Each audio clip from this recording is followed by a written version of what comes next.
Assalamualaikum warahmatullahi wabarakatuh. Perkenalkan, nama saya Larastiawati, mahasiswa UIN Raden Intan Lampung, dari Prodi Pendidikan Agama Islam, Fakultas Tarbiyah dan Keguruan, semester 6. Baiklah, dalam video kali ini, kita akan membahas mengenai inovasi pembelajaran. Yang pertama, apa sih itu inovasi? Jadi, inovasi pembelajaran dapat dimaknai sebagai suatu upaya baru dalam proses pembelajaran, dengan menggunakan berbagai metode, pendekatan, sarana, dan suasana yang mendukung untuk tercapainya tujuan pembelajaran. Hasbullah berpendapat bahwa baru dalam inovasi itu merupakan apa saja yang belum dipahami, diterima, atau dilaksanakan oleh si penerima inovasi. Yang kedua yaitu masalah yang ada di Indonesia, sehingganya diperlukannya sebuah inovasi dalam pembelajaran. Dewasa ini, dunia pendidikan mengalami adaptasi dalam sebuah pembelajaran yang sangat pesat seiring berkembangnya ilmu pengetahuan dan teknologi. Maka setiap sekolah dituntut melakukan inovasi demi tercapainya tujuan pendidikan yang sebenarnya. Nah, adapun masalah-masalah yang menuntut diadakannya inovasi pendidikan di Indonesia, yaitu yang pertama, perkembangan iptek yang menghasilkan kemajuan teknologi yang mempengaruhi kehidupan dalam dunia pendidikan. Yang kedua, sistem pendidikan yang dimiliki dan dilaksanakan di Indonesia belum mampu mengikuti dan mengendalikan kemajuan-kemajuan tersebut, sehingga dunia pendidikan belum dapat menghasilkan tenaga-tenaga pembangun yang terampil, kreatif, dan aktif sesuai dengan tuntutan dan keinginan masyarakat. Yang ketiga, laju eksplosif penduduk yang cukup pesat, yang menyebabkan daya tampung ruang dan fasilitas pendidikan yang sangat tidak seimbang. Yang keempat, melonjaknya aspirasi masyarakat untuk memperoleh pendidikan yang lebih baik, sedangkan di pihak lain kesempatan sangat terbatas. Yang kelima, mutu pendidikan yang dirasa makin menurun, yang belum mampu mengikuti perkembangan iptek. Yang terakhir, belum berkembangnya alat organisasi yang efektif, serta belum tumbuhnya suasana yang kondusif dalam masyarakat untuk mengadakan perubahan-perubahan yang dituntut oleh keadaan sekarang ini dan masa yang akan datang.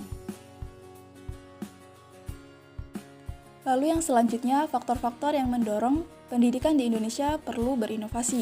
Nah, banyak faktor yang mendorong suatu organisasi melakukan inovasi. Dari dorongan tersebut memberikan tekanan atau menciptakan suasana darurat untuk mendorong suatu institusi atau organisasi untuk menciptakan tujuan dan gagasan baru. Nah, faktor-faktor pemicu atau trigger terjadinya inovasi diantaranya, yang pertama ada faktor pertambahan penduduk. Nah, adanya pertambahan penduduk yang cepat menimbulkan akibat yang luas terhadap berbagai segi kehidupan, terutama pada dunia pendidikan. Sebagaimana dikemukakan dengan meledaknya jumlah anak usia sekolah. Adapun masalah-masalah yang berkaitan langsung dengan pendidikan tersebut adalah, yang pertama ada kekurangan kesempatan belajar. Yang kedua, masalah kualitas pendidikan, seperti kurangnya dana, kurangnya jumlah guru, kurangnya fasilitas pendidikan, akan mempengaruhi merosotnya mutu pendidikan itu sendiri. Lalu yang kedua, yaitu perubahan yang terjadi pada lingkungan eksternal. Ada perubahan tuntutan terhadap hasil belajar peserta didik dalam masyarakat. Tuntutan capaian belajar peserta didik masa kini tidak terbatas hanya pada menguasai pengetahuan, tetapi juga menggunakan pengetahuan yang dimiliki untuk memecahkan suatu masalah yang ditemui. Dilandasi dengan kemampuan berpikir lintas ilmu, bukan sekadar linier dalam satu bidang saja. Untuk itu, kurikulum 2013 memberikan preskripsi pembelajaran tematik supaya sejak dini peserta didik dilatih untuk berpikir lintas ilmu. Sayang karena terlalu cepat diberlakukannya, padahal pendidik sebagai pelaksana kurikulum belum siap. Maka inovasi ini menjadi terkatung-katung pelaksanaannya. Nah, pemicu-pemicu tersebut atau trigger di atas akan memunculkan berbagai pikiran kreatif inovatif untuk menghasilkan terobosan baru.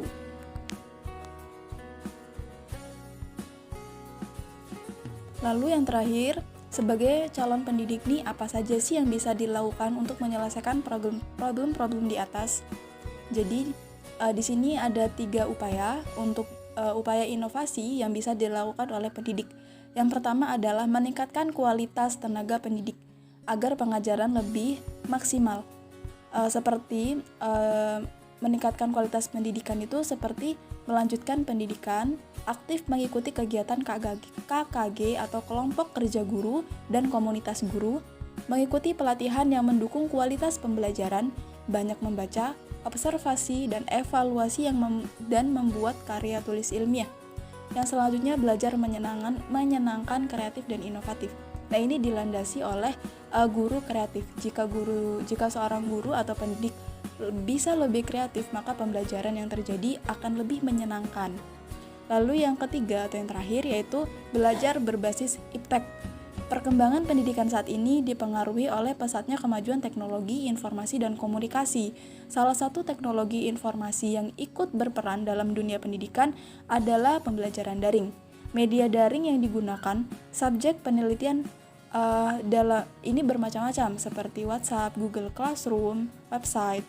Teknologi informasi dan komunikasi di era industri 4.0 telah memiliki pengaruh yang besar terhadap proses pengajaran dan pembelajaran. Kemudian, akses teknologi dan digunakan oleh para pengajar untuk memudahkan proses pembelajaran.